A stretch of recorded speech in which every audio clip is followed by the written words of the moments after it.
Hello everybody, welcome back to our channel. In this episode we're going to be working on a Physics 7C practice problem on the topic of wave interference, more specifically the double slit experiment. As usual, if you're finding this content helpful, please make sure to leave a like, it really helps our channel. So before we even start, let me just say that this might be the only double slit experiment exercise that I'm gonna be working with you guys, at least for now, and it is, even though for a lot of people the double slit experiment and wave interference might seem like a little, different, and then the double slit looks more intimidating, it's actually just the same thing. And I already did a bunch of videos on wave interference, so I just don't see the purpose of doing like a whole batch of videos of the double slit experiment where like every single thing is gonna be, wave interference. I think that's way too many videos for now, and we're working on a schedule here. So I definitely think that for now, just one good example in which I managed to show you that this is the exact same thing should be enough for you to A, believe me, second, go watch those videos first, because you do need to be sort of an expert on wave interference so that by the time that you get here, you know what you're doing and you go like, oh yeah, it's actually the same. And third, this might be a little bit of an open door to do more problems by yourself, because certainly it's a very important topic on Physics 7C, wave interference, and this is one of the main examples that we teach you through. So, all right, so let's just go ahead and jump right into the problem. So you are performing a double slit experiment very similar to the one from DL4 by shining a laser on two narrow slits.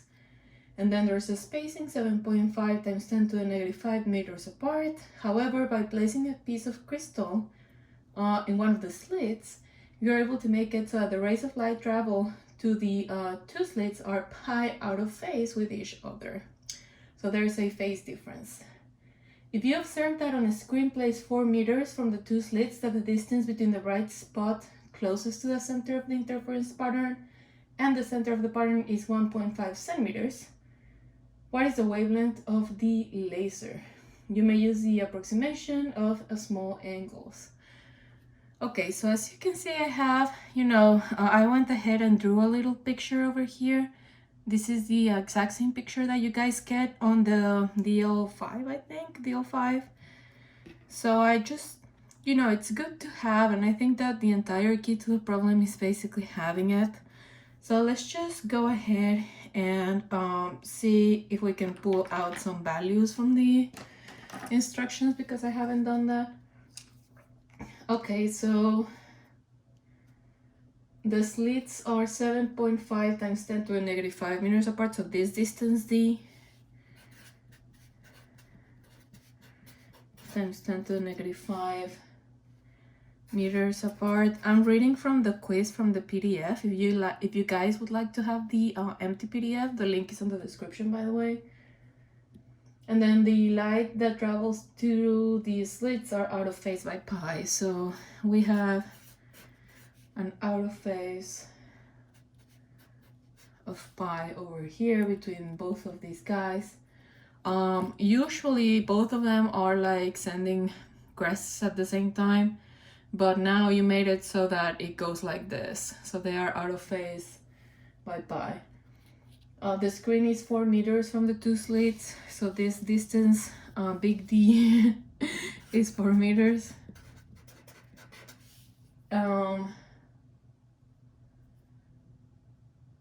And the distance between the bright spot closest to the center of the interference pattern and the center of the pattern is 1.5 centimeters. Okay, so this isn't necessarily, okay, distance from the two brightest spots, because these two are out of phase, but this distance, even though it's not necessarily between bright spots, it is this distance right here that I am, marking out, and it's 1.5 centimeters. So this distance in meters, 0.015 meters. Again, not necessarily distance between bright spots, because they would only be bright spots if the things were in phase. However, it so happens that is the distance from the center to the first bright spot, so it is actually this distance that I'm marking over here. And we need to find the wavelength of the laser. Okay, so what is lambda? So these things are basically exactly the same as wave interference because these are two waves and they're interfering with each other. So just going back through the YouTube videos that I already did on wave interference, you know, we do have an equation for that and like phase diagrams and like a bunch of stuff, but the equation that we work with is you know, the time thing, there should be a delta t over t plus 2 pi delta x lambda plus your wave difference, and then this is equal to like whether constructive or destructive. So like if you want constructive, you put something here. If you want destructive, you put something here.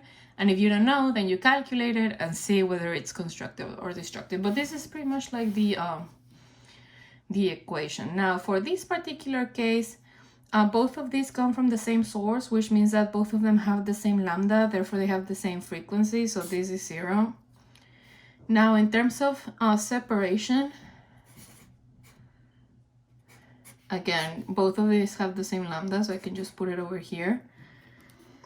On the double slit experiment, after doing some algebra, you figure out that the path length difference, which is what goes over here, is basically defined by this equation. So I'm just gonna write this equation over here like this.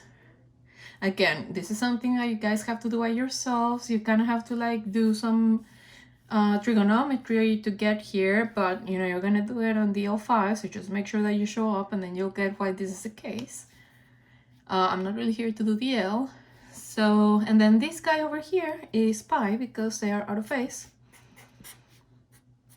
And this is going to be equal to constructive because this is a distance to a bright spot. So constructive, you know, from wave interference videos is 2n pi, like this. Okay, so now pi's go away like this. And my equation is 2 the sine of angle plus lambda is equal to 2 and lambda. Now we have to stop here for a second because I don't know what the angle is, first of all. So I have no idea, you know, what to do with this. I have no idea. And second of all, this n over here, I also have no idea what to do with it. Fortunately, we do have enough information to be able to solve this. This angle over here is the angle that the sine is referring to. And again, as seen on the L, there is a small angle approximation that the quiz is also talking about, where sine of an angle is pretty much equal to tangent of an angle, and they want this approximation to be used, which means that the sine of an angle, and then tangent is y over x, right? So my y is over here, and then my x is this distance, which is this 4 meters over meters, so that's good. But this is the distance between the center and the first bright spot. So because it's the first bright spot, this means that this is 4 n is equal to 1.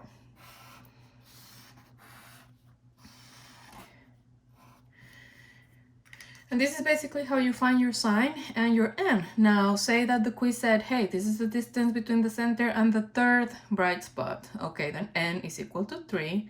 And then this, you would have to do, you know, your trigonometry, which is going to be pretty much the same. but you just have to be mindful that by the time that you go from here to here, you are already pre-selecting or by default selecting an N, because they are already telling you it's the first right spot, right? So that's basically how you would do it over here. So I'm just gonna go ahead and substitute. Oh, and this D over here, we already have it, so this is just this number. So I'm just gonna put some numbers here. So this is 2 times 7.5 times 10 to the negative 5. And then sine is 0.015 divided by 4 plus lambda. And this is equal to 2 times 1 times lambda, so 2 lambda, because n is equal to 1. So this goes to the other side. So I just have 1 lambda, and then 1 lambda is just equal to all of this, right? Negative 5. So then my lambda, my final answer is gonna be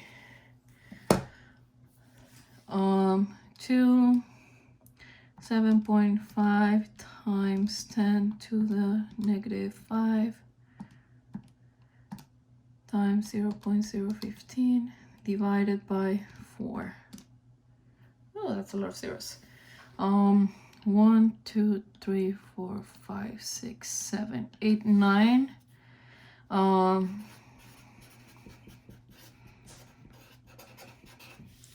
So lambda is 563 nanometers. Nano is times 10 to the negative 9. I mean, both of them are your final answer, both of them are good, but this is in nanometers.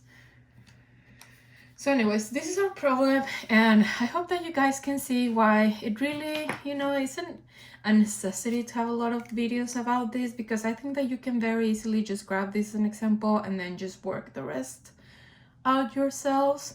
At the end of the day, everything comes down to wave interference, which means that you do have to use your wave interference equation.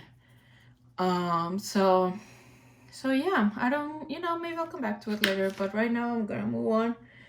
So I hope you guys liked this video. If you thought it was useful, if you would like more, if you think like, hey, maybe, let's put up some more practice problems on this topic, please make sure to leave a like. And, I might just go back to it later on during the quarter. I'll see you guys in the next video. Bye.